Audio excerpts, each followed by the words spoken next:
we were talking earlier, ESPN and USA Today, both predicting this morning that Kevin Stefanski will end up in Baltimore as head coach of the Ravens, and that Mike McDaniel will end up as head coach of the Browns. If you can't have Stefanski and you can't have Harbaugh, personally, I would think Jim Schwartz would be a really nice hire for the Browns. It makes a lot of sense to me, and I could wrap my head around Mike McDaniel.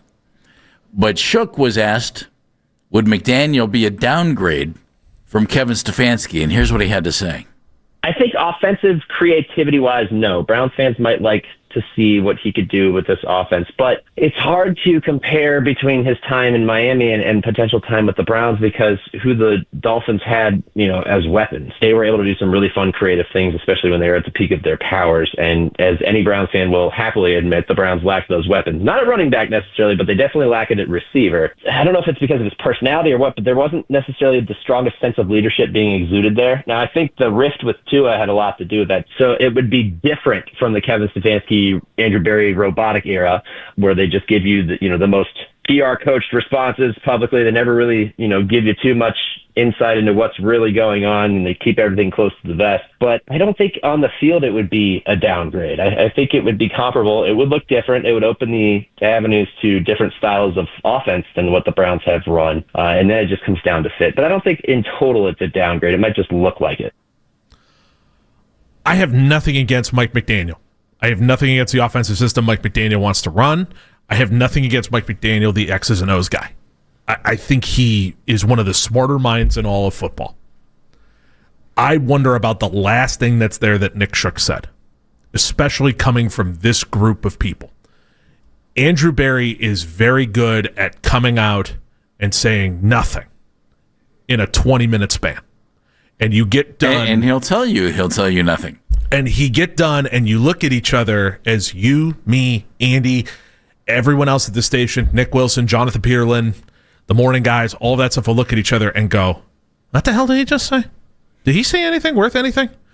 And have to really dig into coded language to try to figure out if anything was actually said. Mike McDaniel doesn't play that game. Mike McDaniel will tell you what's on his mind at any given point. And in a way that's and different. actually give you some information. Right. I appreciate that. I do too. I love the mind that is Mike McDaniel. I would head over heels love him as offensive coordinator. I worry about him as a leader of men inside of those rooms, right? To go full-blown Kevin Stefanski on you. I worry about him looking at those guys and saying, we need to do X, Y, Z, and having them listen to what he has to say and coaching penalties out of these guys and doing all of that stuff. I think he is a brilliant offensive mind. If he was my offensive coordinator, I'd be over the moon. Yeah, you keep pushing that. I would be over the moon for him as an offensive coordinator. But I also know how this league works, which is if you love a guy as an offensive coordinator, you probably should just love him as your head coach. As much talent as they had down there, they obviously had the quarterback issues, but they weren't a whole lot better in yards per game than the Browns. The Browns were 30th and 27th for the Dolphins, 300 yards per game, and they scored only 20 points a game. I still think he's an interesting offensive coach, and I wouldn't mind if they don't get John Harbaugh, which doesn't sound like that's going to be the case, but you never know. If they don't promote Jim Schwartz for whatever reason, okay, and if they don't go hot coordinator du jour, hope to keep your fingers crossed and get lucky and find your guy, I could wrap my head around Mike McDaniel. Shook was asked about... I would take McDaniel over Schwartz, though. Would you? Yes. Okay. Yes. Schwartz interviewing in Baltimore for the head coaching job. Shook was asked about Harbaugh and the Browns and where he thinks that might fit if John Harbaugh is actually a real possibility here in Cleveland. The entire Harbaugh experience is going to be nothing more than a bidding war, and that he'll have his, pick of the litter. Depending on, you got to have a little bit of agreement between ownership, franchise leadership. There's, it's been floated that he wants his own GM, which I think a coach of his stature that makes complete sense. But yeah, I think what you're going to get is a lot of reports, maybe some conflicting, that are floated out there that he's interested in this team, and then this team's interested in him, and this team wants to make a huge offer to him, and that sort of thing. And it's all in the name of one effort, which is to drive up the price for the coach. And ultimately, I hate to say it, but just looking at different team situations, I don't think the Browns would be in the top 3 on his priority list. But I could be wrong. That's Nick Shook. I would think Giants and Falcons are probably 1-2 right now.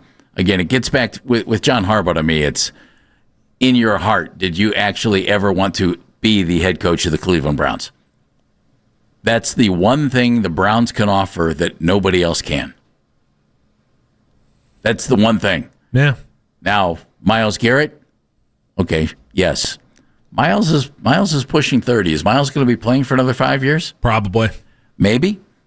Is he going to be playing at that level for another 5 years? Sure hope so.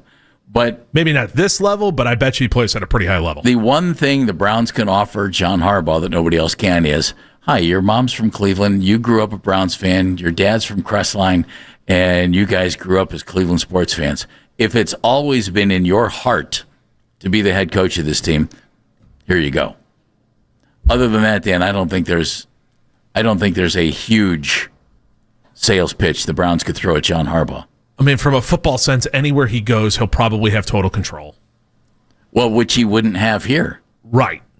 Oh, I think if John Harbaugh was hired here and he walked up to Jimmy Haslam and said, I'll take this job, you just need to move on from Andrew Berry, I have a feeling Andrew Berry would be unemployed. Well, maybe. Except they've done a really strong sales job on Andrew Berry being the guy that's remaining here and moving forward. I watched it in Jacksonville with Trent Baalke. I know. We've seen it all over the place. Yeah, but Trent Baalke's not going anywhere. We really want Liam Cohen. I don't want to deal with him. Okay, he's not here anymore. Who do you need? And that was for a guy who was a coordinator who had never been a head coach. Exactly. I watched it in Jacksonville. It's very easy for these guys to tell you the truth in that moment. Yeah. It's very easy to get away from that. So if you wanted John Harbaugh and you were going to give him total power and he walked in and said, yeah, I would do it, but that Andrew Berry guy, I have a feeling Jimmy Haslam would be giving a firm handshake to Andrew Berry and probably helping him pack his bags. Nick Shook, NFL.com. Or at least I hope so. Just said, doesn't feel the Browns are in the top 3 for Harbaugh. So what's he expecting when it comes to a coaching hire for the Browns? Don't be surprised if it ends up being a name that is not as attractive in the headline. It's tough to judge for the Browns as opposed to some other teams because the Titans have Cam Ward. The Giants have Jackson Dart. 2 quarterbacks that each franchise believes can be their franchise quarterback. The Browns have Shedeur Sanders. We know the whole discourse on there. It is not as rock solid as those other situations are perceived to be. What you have is a very good defense, but you have an offense that needs a lot of work. You have an existing general manager that the Browns have already backed. And unless they pull a Liam Cohen power move and get the GM kicked out of there for him to go take the job, it makes it a little less, I don't know if it's attractive is the word as much as possible for every candidate to be potentially on board because they do have to mesh with the existing GM. So there's a few hurdles that the Browns are going to have to clear that maybe some other teams don't have. But and I think that ends up leaving a lot of our options open, including some lesser known names. Nick Shook from NFL.com on with our afternoon guys, dropping the Liam Cohen scenario that you did just moments ago, Dan. Does lesser name scream problem for you based on the Browns quarterback situation? I don't know if a first-year head coach who's, I would assume would be a young guy if you go coordinator, meshing with Shedeur Sanders and Dylan Gabriel is the right way to go. However, what did Andrew Berry say in his end-of-the-season press conference? He said, free agent. Yeah, we're not committed to anybody. Veteran free agent. Yeah. Does it scream problem for you? I think it's okay. If you're going to go with Nate Schillhouse, if you're going to go with the kid from Jacksonville whose name's escaping me right now, Grant Udinski. Thank you. If you're going to go with him, all I ask is give these guys runway. because I think runway means years. Yes, what you're telling me. Give these guys runway, because if you're going to hire someone who's like, let's use Nate Scheelhaase, perfect example. He's like 30, right? He is probably younger. Udinski is 30. These guys are younger than a chunk of the players on the roster. And this isn't one of those, ha ha ha, Joe Flacco is older than Kevin Stefanski. Ha ha ha ha. If anybody would like to feel old, they're talking to two guys who Udinski was born in 1996. Yep. Yep. These guys don't remember Jim Thome. In fact, his birthday was yesterday. He was 29 until yesterday. They don't remember third baseman Jim Thome. That's what we're talking about here. So, like, they might not remember Jim Thome. Well, that's valid too. But by the way, if I'm not mistaken, Udinski went to the same high school where Mike Pettin used to, where Pettin's dad was the coach, and then Pettin was the coach. And they gave Kevin Stefanski a ton of runway. And it was a great thing for them to do. You saw, and I know a lot of people are going to get grumpy when I see this, you saw a level of success come from giving him the runway. If they go Dan Pitcher, Udinski, Scheelhaase, give these guys some runway and realize that this offense is going to be a multi-year rebuild, and don't at the end of the season look at each other and start going, well, we probably need to get the next guy, or we got to blow out Andrew Berry and this person. If you're going to go super young, you need to allow wiggle room for these guys to make mistakes. Yeah, but is the franchise in their mind in that place? That's the thing. They think they have an elite defense. I think they have a good defense. But you want to capitalize on that right now. And I wonder if that thinking is, we think we're going to be able to make that Chicago Bear kind of jump from 5 wins to, hey, look at us. We're one of the final 8 teams standing. I wonder if ownership, I wonder if Andrew Berry think that that's a scenario that the Browns could match. Because if that's the case, I don't know about giving a guy a runway, Dan. And I understand that. If you're going to hire a guy you think is going to be a really good head coach for a long time, he might not get it in year number 1.